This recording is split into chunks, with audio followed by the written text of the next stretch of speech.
बहुत से जीवन व्यतीत हो गए, ये जीवन हम श्यामाजू को दे देते हैं तो जीत जाओगे। बाजी जीवन की यहां लगाई जाती है, रुपए पैसे की नहीं, यहां जीवन की बाजी। त्यक्त्वा सर्वान गृह द्वार, सब एक दांव में रख दिया पूरा जीवन, तो जीत जाओगे। नागरीदासी जन्म जितायो बलिहारी बलिहारी, बलिहारी है युगल सरकार बिहारी बिहारी जू, आपने हमें जिता दिया, जीत गए, अब कोई संशय नहीं, जीत गए, पक्का जीत गए। श्रीधाम वृंदावन मिला, प्यारी जू का नाम मिला, प्यारी जू की शरणागति मिली, रोज सत्संग मिल रहा है, अब कह सकते हैं अहो भाग्य है, अब हम जीत गए। प्यारी जू के चरणारविंद की प्रीति, प्यारी जू के चरणारविंद की सेवा निश्चित मिलेगी, निश्चित। हम अनन्य भाव से केवल इस द्वार को ना छोड़ें, अपनी टेक पक्की होनी चाहिए, उधर से तो बड़ी उदारता ही उदारता है। यदि ऐसा नहीं तो संत वाणी महापुरुष जन कहते हैं, शोक स्थान सहस्त्राणी भय स्थान शतानिच, दिवसे दिवसे मूढ़ माविशंति नो पंडितम। यदि तुमने भगवत प्राप्ति नहीं की तो मानव देह में हजारों ऐसे स्थान है जहां तुम संकटों में फंस जाओगे, हजारों सैकड़ों स्थान है जो तुम्हें शोक मग्न कर देंगे। प्रतिदिन तुमसे ऐसे कर्म बनेंगे जो तुम्हारी दुर्गति करा देंगे। इसलिए भगवत प्रेमी महात्माओं का संग करके इसी जन्म में इद चेद वेदी दथ सत्यमस्ति न चेदिहा वेदिन महति विनष्टि, भूतेषु भूतेषु विचित्य चीराः प्रेत्यास्मान लोकदमृता भवन्ति। इस मनुष्य शरीर को प्राप्त करके यदि परब्रह्म परमात्मा भगवत तत्व को जान लिया, पा लिया, तो सब पापों से, सब शोकों से, सब दुखों से मुक्त हो गए और तुम बहुत कुशल और धन्यवाद। और यदि इस शरीर के रहते ना चेदिहा वेदिन महति विनष्टे, इस शरीर के रहते रहते तुमने भगवत प्राप्ति नहीं की, उस ब्रह्म तत्व को नहीं जाना, तो तुमने अपना सर्वस्व विनाश कर लिया। ये वेद कहता है। सोचो, बुद्धिमान पुरुष हो, सोचो, तुम्हारे जीवन का लक्ष्य भगवत प्राप्ति है। यदि भगवत प्राप्ति कर ली, इह चेद वेदी दथ सत्यमस्ति, यदि तुमने उस परम सत्य को पा लिया, जान लिया, तो बहुत कुशल हो, धन्यवाद, तुम्हारा परम मंगल हो गया। यदि भगवत प्राप्ति शरीर रहते हुए नहीं की, ना चेदिहा वेदिन महते विनष्टि, बहुत बड़ी हानि हो गई, तुमने अपना सर्वनाश कर लिया, कुछ नहीं तेरे पास है। सोचो, ऐ बुद्धिमान, तुम्हारे को बुद्धि मिली, सोचो, परम पुरुष परमात्मा की प्राप्ति अमृत स्वरूप है, इस जन्म में उसको प्राप्त कर लो। वो परमात्मा कैसा है? एको देवः सर्वभूतेषु गूढ़ः, सर्वव्यापी सर्वभूतांतरात्मा, कर्माध्यक्षः सर्वभूताधिवासः, साक्षी चेता केवलो निर्गुणश्च। वेद कहता है वह परमात्मा एक है, दो नहीं है। ये जितना अलग अलग मेड़ बंधी, वो सब मेरे ही प्रभु के नाम है, मेरे ही प्रभु के संप्रदाय है, मेरे ही प्रभु की आराधना, कोई और नहीं। हम किसी और की आराधना नहीं करते, ध्यान रखना। हमें किसी और की कृपा की आकांक्षा नहीं है। यहां जो भी हो रहा यंत्रवत हो रहा, मेरी स्वामिनी जी करवा रही। और जो नाम रूप लीला धाम प्रभु का एक भी अंग स्वीकार किए है, वो मेरा गुरु है, वो मेरा परम पूज्य है। मैं किसी और का पूजन नहीं करता हूं, मैं अपने गुरु का पूजन करता हूं, मैं अपने इष्ट का पूजन करता हूं। यहाँ इष्ट श्यामा श्याम और पार्श्व में जितने विराजमान हुए हैं और होंगे और होते रहेंगे वो सब मेरे गुरु होंगे। अखंड मंडलाकारम व्याप्तमेन चराचरम तत्पदम दर्शितमेन तस्मै श्री गुरुवे नमः। सबय संत गुरुदेव हैं व्यासय या प्रतीति। एको देवहा, ये वेद कह रहा है, बिल्कुल स्पष्ट, ये दिमाग में बैठा लो। परमात्मा कैसा है? एको देवहा, वो एक है। सर्वभूतेषु गूढ़ा, उस समस्त शरीरों में गूढ़ रूप से छुपा हुआ है। वो रहस्य रूप से छुपा छुपी का खेल खेल रहा है। समस्त शरीरों में एक ही परमात्मा है। समस्त उपासनाओं का एक ही परमात्मा इष्ट है। उसे कितने नामों से, अनंत नामों से बोलो, पर वो है एक। एको देवहा है कहा सर्वभूतेषु गूढ़ा, इन्हीं समस्त शरीरों में गूढ़ रूप से छुपा हुआ है। सर्वव्यापी सर्वभूतांतरात्मा, वो सर्वव्यापी है। वो इन शरीरों में भी है और वो इन जड़ में भी है। खंबे में भी है, वृक्ष में भी है, पत्थर में भी है, कहीं भी सर्वव्यापी हर जगह है। जैसे यही बात कही प्रहलाद जी ने, तो कहा कहां तेरा हरि है? हिरण्यकश्यप ने तो कहा इस तलवार में, इस खंबे में, हम में, आप में, सब में हरि। खंबे में है तेरा इष्ट हरि। हाँ, एक घूंसे का प्रहार किया, दहाड़ मारते हुए भगवान नरसिंह रूप में प्रकट हो गए।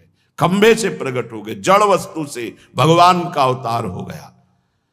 कैसे हैं भगवान? बोले सर्वभूतेषु गूढ़ा, समस्त शरीरधारियों में गूढ़ रूप से विराजमान है। तो केवल शरीरधारियों में? बोले नहीं, सर्वव्यापी, सर्वत्र, किसी में भी कोई ऐसा अणु परमाणु नहीं, अणु अणियान, महतो महियान, छोटे से छोटा, बड़े से बड़ा, कुछ ऐसा नहीं जिसमें मेरा भगवान ना समाया हो। सर्वभूतांतरात्मा, वो अंतर्यामी रूप से सर्वभूतों के अंदर विराजमान, सब जगह विराजमान है। कर्माध्यक्षः, वो सबके कर्मों का अधिष्ठाता है। वो देख रहा है तुम क्या कर रहे हो, इसलिए भोगना पड़ेगा। किसी और के देखने की जरूरत नहीं। कर्माध्यक्ष वो परमात्मा, वो देख रहा है तुम्हें। डरो उससे, डरो। पाप कर्म करते समय ध्यान रखो, तुम्हें देख रहा है कोई, वो है परमात्मा। वही कर्माध्यक्ष है, वही न्यायाधीश है। वो स्वयं देख रहा है, किसी की वकालत की जरूरत नहीं, गवाही की जरूरत नहीं, साक्षी की जरूरत नहीं। कर्माध्यक्ष, वो समस्त कर्मों का अध्यक्ष स्वामी तुम्हारे कर्मों को देख रहा है, उसका अवश्य फल तुम्हें देगा। सर्वभूताधिवासः, समस्त भूतों में वो निवास कर रहा है, पक्का निवास कर रहा है। साक्षी चेता, वो सबका साक्षी है और चैतन्य घन स्वरूप है। केवल वो निर्गुणश्च, वो सतोगुण, रजोगुण, तमोगुण, तीनों गुणों से ऊपर उठा हुआ निर्गुण है। निर्गुण का तात्पर्य होता है गुणातीत। गुणातीत माया के इन तीनों गुणों से ऊपर, सबको चेतना प्रदान उसी से होती है। चैतन्य शक्ति उसी से जागृत होती है। एको वसी निष्क्रियाणाम बहुनामेकम बीजम बहुधा यह करोति तमात्मस्थम येनु पश्यन्ति धीरास्तेषां सुखम शाश्वतम नेतरेषाम। जो अकेला एक अनंत ब्रह्मांडों में, अनंत भूतों में, अनंत शक्तियों में अपनी शक्ति का संचार करता है, वो सबका शासक एक ईश्वर है। वो प्रकृति को बीज रूप से अनेक रूपों में परिणित करके विराजमान है। ये सब वही साक्षात विराजमान है। वही प्रकट रूप में दिखाई दे रहा है, वही अप्रकट सबके हृदय में विराजमान, सबसे परे, सब में भरे, सबसे परे और सब में भरे। जो सबसे भरे वही सबसे परे, जो सबसे परे वही सब में भरे। यह रहस्य रघुनाथ कर बेगी न जाने कोई, और जो जाने रघुपति कृपा तो सपने मोह न होए। जो ऐसे परमेश्वर का अनुभव कर लेता है वो सदैव परमानंद में मगन रहता है। तेषाम सुखम शाश्वतम नेतरेषाम, जो सबसे परे, सब में भरे, ऐसा अनुभव कर ले। यो माम पश्यति सर्वत्र सर्वम च मयि पश्यति तस्याहम न प्रणश्यामि सच में न प्रणश्यति। वो कभी मेरे से दूर नहीं होता, मैं कभी उससे दूर नहीं होता। जो ये जान जाता है सब में श्री भगवान है और सब श्री भगवान में है। विराट रूप भगवान में सब वास कर रहे, सूक्ष्म रूप भगवान सबके हृदय में वास कर रहे हैं। नित्यो नित्यानाम चेतनश्चेतनानाम एको बहुनाम यो विदधाति कामान तत्कारणम सांख्य योगाधिगम्यम ज्ञात्वा देवम मुच्यते सर्वपासई। देखो ये वेद है, इसको समझ लोगे तो कभी संशय नहीं होगा। वो परमात्मा एक है, वो सर्वव्यापी है, वो सर्वसाक्षी है, वो कर्माध्यक्ष है, वो समस्त प्राणियों में विराजमान अकेला सबको जीवनी शक्ति, बौद्धिक शक्ति सबको वही दे रहा है। जो एक नित्य चेतन परमात्मा है वही तुम्हारे कर्मों के फल का विधान करने वाला है। इसलिए बहुत शीघ्र ज्ञान योग से, कर्म योग से, भक्ति योग से उस परमात्मा को प्राप्त कर लो और जीवन मुक्त हो जाओ। सबके कारण रूप परम देव परमात्मा को प्राप्त कर लिया तो समस्त बंधनों से मुक्त हो जाओगे। ज्ञात्वा देवम मुच्यते सर्व पासई है, सर्व बंधनों से मुक्त हो जाओगे। जीवन का परम लक्ष्य वेद कहता है, श्वेता श्वेतर वेद, आपको भगवत प्राप्ति इसी जन्म में करनी, और कोई जन्म नहीं है। बार बार अन्य योनियों में जाने पर तुम कोई नया कर्म नहीं कर सकते, केवल मनुष्य जीवन में भगवत प्राप्ति कर सकते हो। वो भगवत प्राप्ति किसी और की उपासना से नहीं होगी, महापुरुषों के चरणों की उपासना से, एकमात्र भगवान की उपासना। रहुगणित तत्तपसा न याति न चेज्या न निरूपणात् गृहाद्वा न छंदसा नैव जलाग्नि सूर्यो बिना महात्पाद रजोभिषेकम। तो ये कह रहे हैं और कोई उपासना से इनकी प्राप्ति नहीं होने वाली। अगर आप समझते हो कि अन्य कोई, तो इनका प्रवेश ही नहीं है। न तत्र सूर्यो भाति न चंद्र तारकम, न सूर्य का वहां प्रवेश है न चंद्रमा का प्रवेश है कि अपने प्रकाश सहित पहुंच जाए परम धाम में, ब्रह्मधाम में, ब्रह्म स्वरूप में। न तत्र सूर्यो भाति न चंद्र तारकम नेमा विद्यतो भांति कुतोयम अग्नि, न अग्नि न बिजली न चंद्रमा न सूर्य।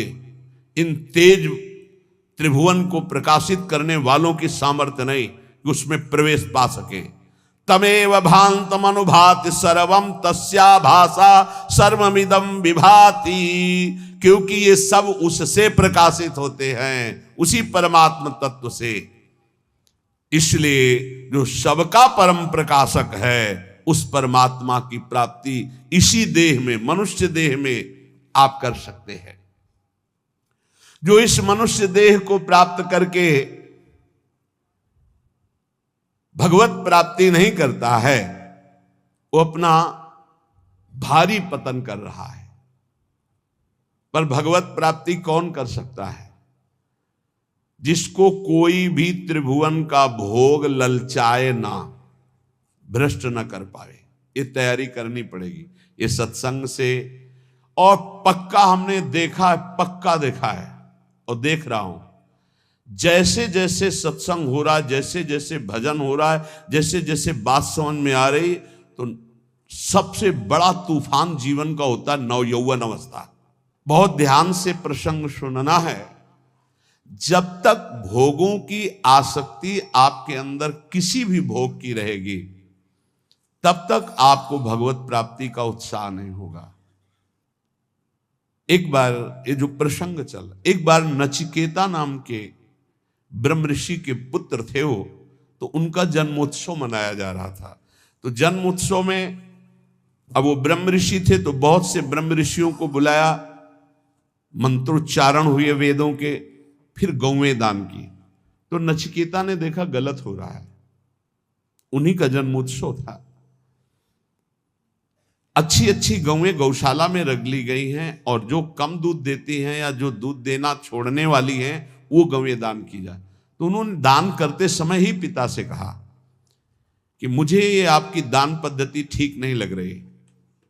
ऋषि पुत्र ऋषि थे, तो एक तरह से पिता का अपमान हो रहा है और पिता की निंदा हो रही है।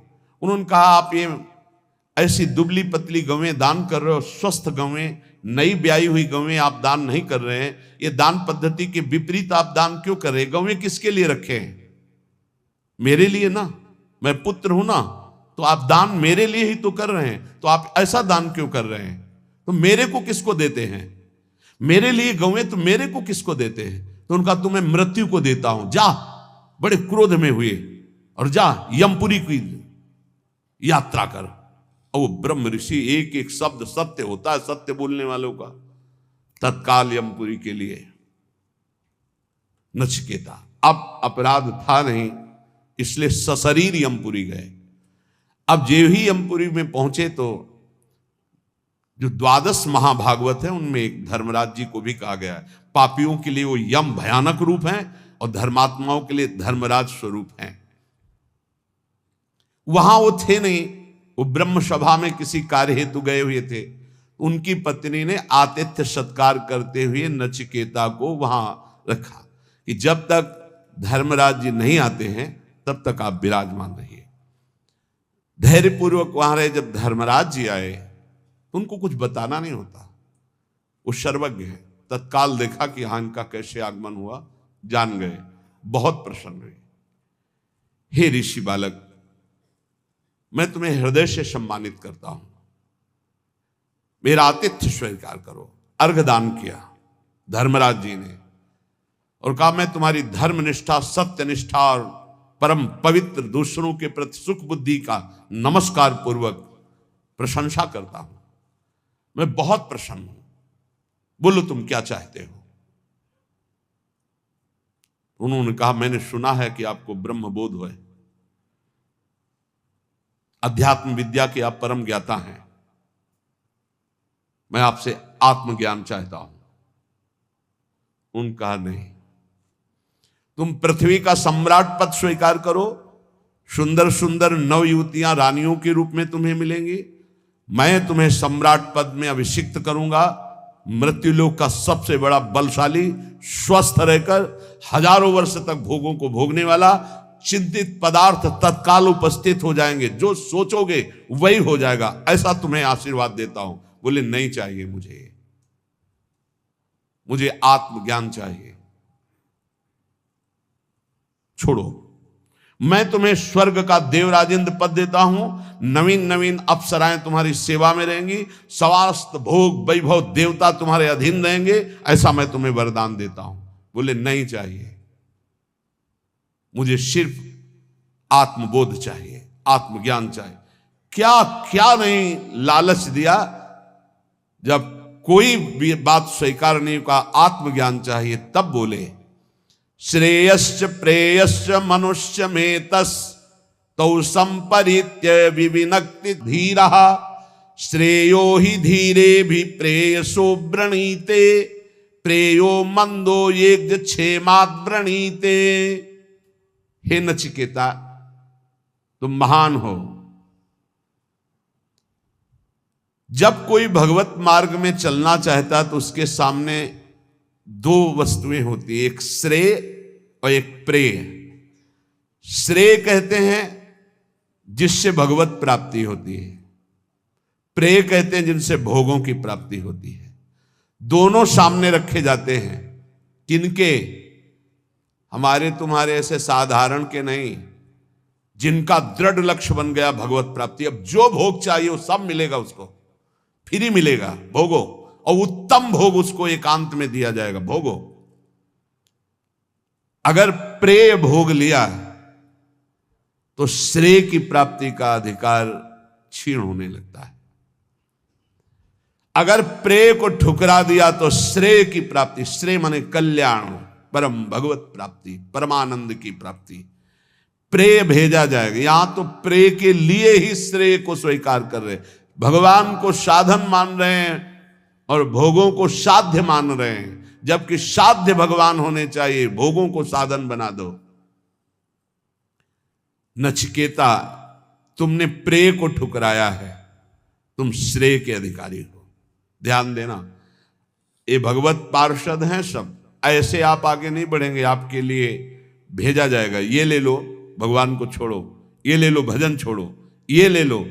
कोई वासना लेके जाओगे भरपूर, वो वासना की पूर्ति की जाएगी भजन छुटवाने के लिए। ये अंदर बैठा ये संत वाणी इसीलिए सुना रहे बड़े बड़े महापुरुषों की। प्रेय और श्रेय दोनों साधक के सामने रखे जाते हैं। बुद्धिमान उपासक को दोनों पर भली भांति विचार करना है कि ये प्रेय तो बहुत जन्मों में भोग चुका हूं, अब इस जन्म में नहीं, इस जन्म में मुझे भगवत प्राप्ति करनी है। वो श्रेष्ठ बुद्धि परम कल्याण के साधन के सामने समस्त भोग सम्मान प्रतिष्ठा को त्याग करके श्रेष्ठ समझकर भगवत प्राप्ति को आगे बढ़ता है। नहीं चाहिए। परंतु जो मंद बुद्धि वाला होता है वो योगक्षेम की इच्छा रखकर भोगों को स्वीकार कर लेता है और परम कल्याण से वंचित हो जाता है। सत्वं प्रियान प्रिय रूपाश्च कामान विध्यायन नचिकेतो त्यस्राक्षी ही नैताः श्रंकाम वित्त मयी मवाप्तो यस्याम मज्जन्ति बहवो मनुष्याः। बहुत सुंदर प्रसंग है। हे नचिकेता, उन्हीं मनुष्यों में तुम ऐसे निष्प्रिय निकले कि तुमने न मृत्युलोक न स्वर्गलोक न किसी भी भोग को स्वीकार किया। तुमने अत्यंत सुंदर लुभावने हमारे दिए हुए भोगों को ठुकरा दिया। तुम्हें सुंदर रूप मिलता, सम्राट पद मिलता, परलोक में सब भोग मिलते, तुमने भली भांति उनका त्याग कर दिया, कहीं नहीं विचलित हुए। मेरे लोभ देने पर भी तुमने संपत्ति श्रृंखला को ही छोड़ दिया। तुम किसी लोभ में नहीं फंसे जिसमें प्रायः सब फंस जाते हैं।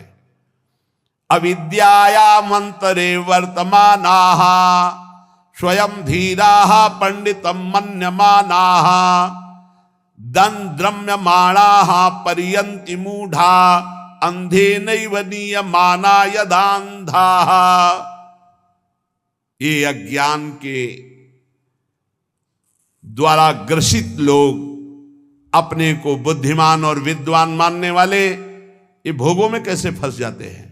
ये मूर्ख हैं जो भगवान को प्राप्ति के इस मानव देह में तप और संयम जितेंद्रियता का त्याग करके ये भोगों में फंस जाते हैं, फिर नाना योनियों में भटकते हैं, ठोकरें खाते हैं। इनकी वही दशा है जैसे अंधे के पीछे कोई अंधा लाठी पकड़कर चले, दोनों कुएं में गिर जाएं। ऐसे ये अपने को समझते तो बुद्धिमान हैं, विद्वान हैं, पर जो भोगों में रत हैं वो मूर्ख हैं। वो नाना योनियों में भटकेंगे और उनके पीछे चलने वालों की वही दशा होगी जो अंधे की लाठी पकड़ करके अंधा चलता है तो दोनों कुएं में गिरते हैं। अंधे नैव नियमाना यथान्धाः न जायते म्रियते वा विपश्चिन्नायं कुतश्चिन्न बभूव कश्चित् अजो नित्यः शाश्वतोऽयं पुराणो न हन्यते हन्यमाने शरीरे। कठोपनिषद। नित्य नचिकेता, तू ज्ञान स्वरूप आत्मा है। उपदेश करने का जब सब भोगों से नकार दिया, नहीं चाहिए मुझे आत्मज्ञान चाहिए, तो न जायते मृते वा विपश्चित् नायम कुतश्चिन्न बभूव कश्चित् अजो नित्या शाश्वतोऽयं पुराणो न हन्यते हन्यमाने शरीरे। हे नचिकेता, तो नित्य ज्ञान स्वरूप आत्मा है, न तेरा जन्म है न तेरा मरना है, ना तेरा किसी से जन्म हुआ है न किसी से तेरी मृत्यु होगी, ना तू किसी का कार्य है ना तू किसी का कारण है। तू अजन्मा है, नित्य है, एक रस रहने वाला पुरातन आत्मा है जो न कभी क्षय को प्राप्त होता है न वृद्धि को प्राप्त होता है। ये तेरा शरीर, ये शरीर नाशवान है, ये नष्ट हो जाएगा। तू अजन्मा है, एक रस है। नायमात्मा प्रवचने न लभ्यो न मेधया न बहुना श्रुतेन यमे वैस वृणुते तेन लभ्यस तस्यैष आत्मा विरुणते तनुस्वाम। ये परब्रह्म परमात्म तत्व का बोध न प्रवचन से मिलता है, ना बहुत मेधया बुद्धिमानी से मिलता है, ना बहुना श्रुते न बहुत सुनने से मिलता है। ये जिसको वर्ण कर लेता है उसको अनुभव में आता है। वर्ण कौन? आत्मा किसको वर्ण करता है?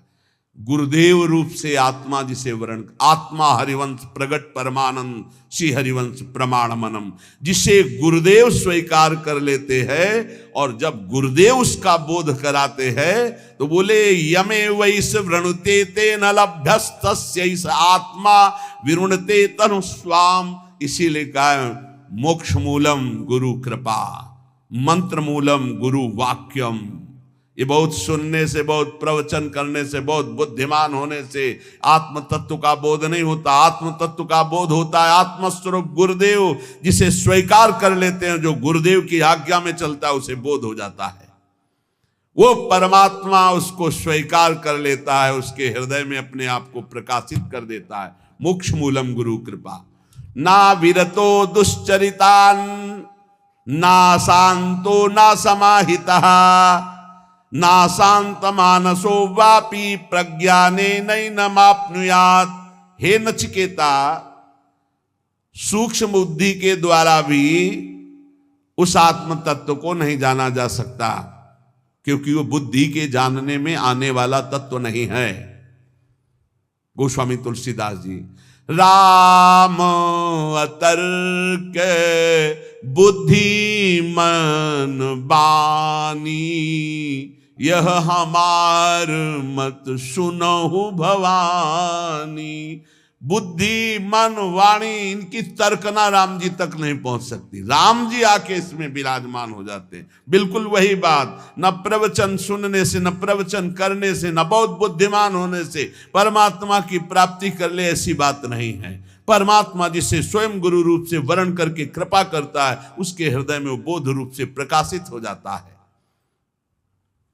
और बहुत बढ़िया बात कह रहे हैं, उस परमात्म तत्व को न शुभ साधनों से प्राप्त किया जा सकता है और न अशुभ आचरणों से उसको छोड़ा जा सकता है। इसीलिए जो सिद्ध हो जाते हैं फिर उनके ऊपर वेद शासन नहीं रहता। कह रहे नाविरतो दुश्चरिता न शांतो न समाहिता। जो अपने स्वरूप को गुरु कृपा से प्राप्त हो गया है तो वो शुभ आचरणों से प्राप्त नहीं हो सकता और अशुभ आचरणों से उसकी निवृत्ति नहीं हो सकती। वो अपने स्वरूप में ही रहता है। जो अशांत चित्त है, जिसने अपनी मन और इंद्रियों को समर्पित नहीं किया गुरुदेव के चरणों में, उसे प्राप्त नहीं कर सकता। अशांत चित्त, कभी मन मानी नहीं, अपने इंद्रिय और मन को गुरु आज्ञा। इसलिए उपनिषद पढ़ के देखो, 12-12 वर्ष तक कई ऐसे प्रसंग आते हैं, गए हैं ब्रह्मबोध करने, कहा जाओ गाय चराओ जाके। बहुत वर्षों तक उनकी परीक्षा हुई गाय चराने की। 15 दिन में मिलते रहिए, जंगल में जाइए, 15 दिन बाद आए, बड़ा शरीर स्वस्थ। तुम्हारा शरीर स्वस्थ कैसे है? गुरुदेव भिक्षा मांगकर पा लेते हैं और गाय चराते हैं। किसने आदेश किया था भिक्षा मांगने का? हमने तो सिर्फ गाय चराने का आदेश किया था। शब्दों पर गलती हुई। गुरुदेव भिक्षा मांगकर गुरुदेव को अर्पित करके उनके आदेशानुसार पाया जाता है। आपने तो बड़ा अपराध कर दिया। आगे से गुरुदेव भिक्षा नहीं मांगेंगे, आ जाओ गाय चराओ। फिर कुछ दिनों बाद आए, फिर स्वस्थ।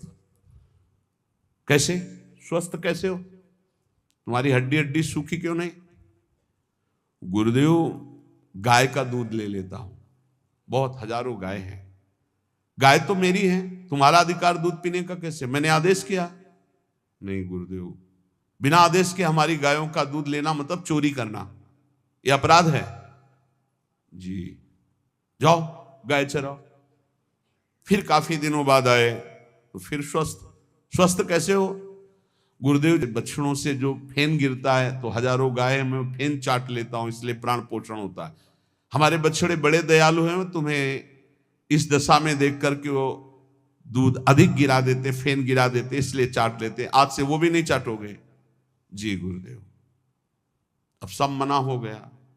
एक दिन बहुत भूख लगी, आक अकौड़ा, उनको पता नहीं था कुछ जंगलों का, तो उन्होंने आक के फूल और पत्ते काफी चबा लिए। वो जहर होता है, आंखें अंधी हो गई, वो एक कुएं में गिर गए। और उन्होंने पुकारा गुरुदेव गुरुदेव गुरुदेव। जब नियत समय पर गुरुदेव के लिए पहुंचे तो गुरुदेव की पुकार जो उनके हृदय में हुई वो उनको झंकृत की। उन्होंने कहा कि खोज करो, कुछ संकट है शिष्य पर। गौएं खोजी गई तो जिस दिशा में मिली वहां आवाज लगाई गई तो एक कुआं से आवाज आ रही थी, गुरुदेव गुरुदेव। नजदीक पहुंचे, उनका बेटा तुम्हारी ये दशा कैसे हुई, कुएं में कैसे गिर गए? तो उनका गुरुदेव मुझे पता नहीं, मैंने किसी वृक्ष के पत्ते और फूल पा लिए। तो उनका आज्ञा कहाँ थी? आज्ञा के विरुद्ध क्यों किया? तुम्हें उपवास करना चाहिए था।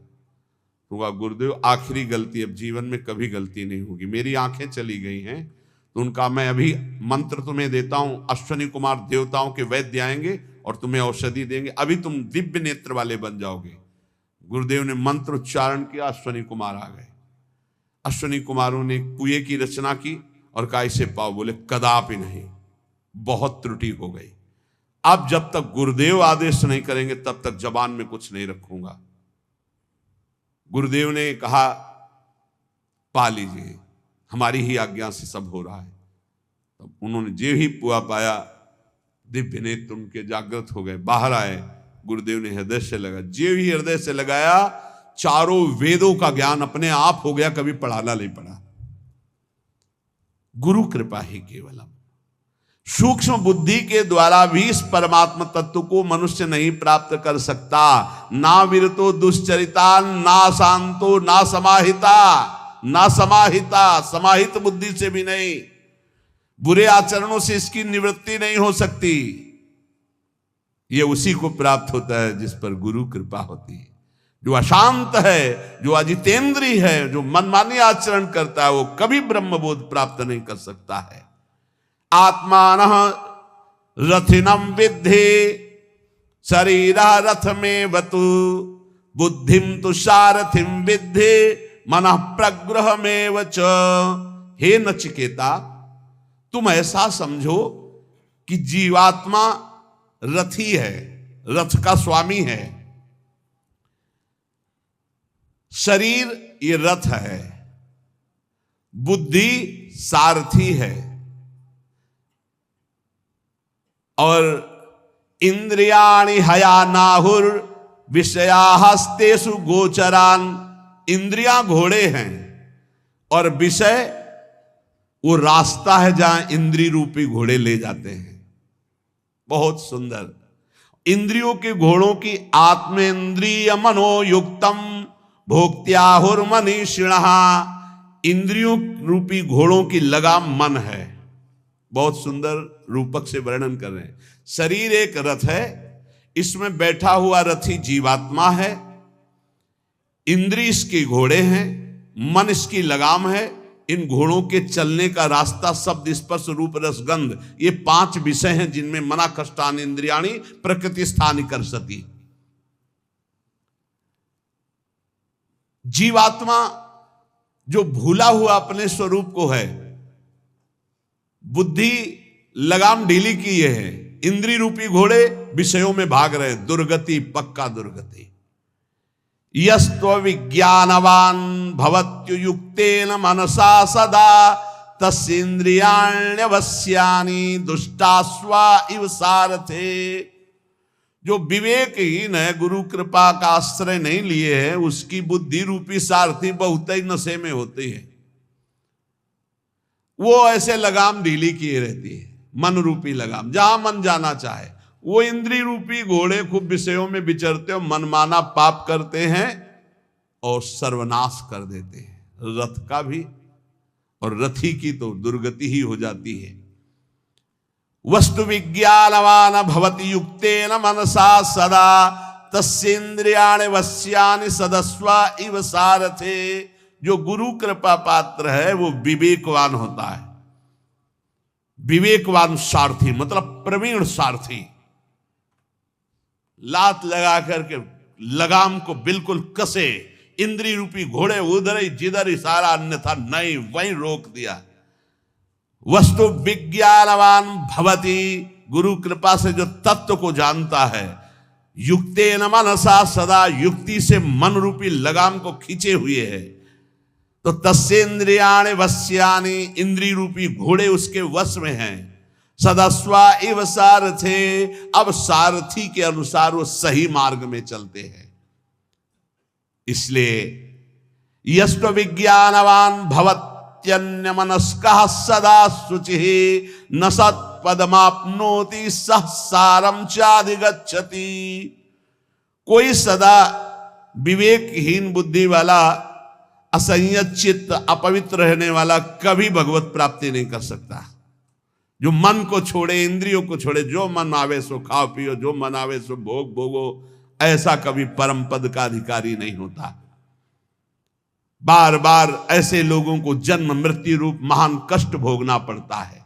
हे नचिकेता, इसलिए यस्तु विज्ञानवान भवति समनस्कः सदा शुचिः सस्तु तत्पदमाप्नोति यस्मात् भूयो न जायते। जो सदैव गुरुजनों का सेवन करता है वो सावधान बुद्धि वाला, संयत चित्त इंद्रिय रूपी घोड़ों को अपने वश में किए हुए पवित्र हृदय, पवित्र शरीर, वो ऐसे परम पद को प्राप्त होता है जहां जाने के बाद फिर आना नहीं होता। सतु तत्पदमाप्नोति यस्मात् भूयो न जायते। विज्ञान सारथिस्तु मनः प्रग्रहवान नरः सोध्वनः परमाप्नोति तद विष्णोः परमं पदम। जो कोई मनुष्य सत्संग के द्वारा विवेक प्राप्त करके बुद्धि रूपी सारथी, सावधान मन रूपी लगाम को खींचे हुए इंद्रिय रूपी घोड़ों को संसार मार्ग से हटाकर भगवत मार्ग में पर ब्रह्म पुरुषोत्तम भगवान की सुप्रसिद्ध आराधना करता है, वो उस दिव्य परम पद को प्राप्त होता है।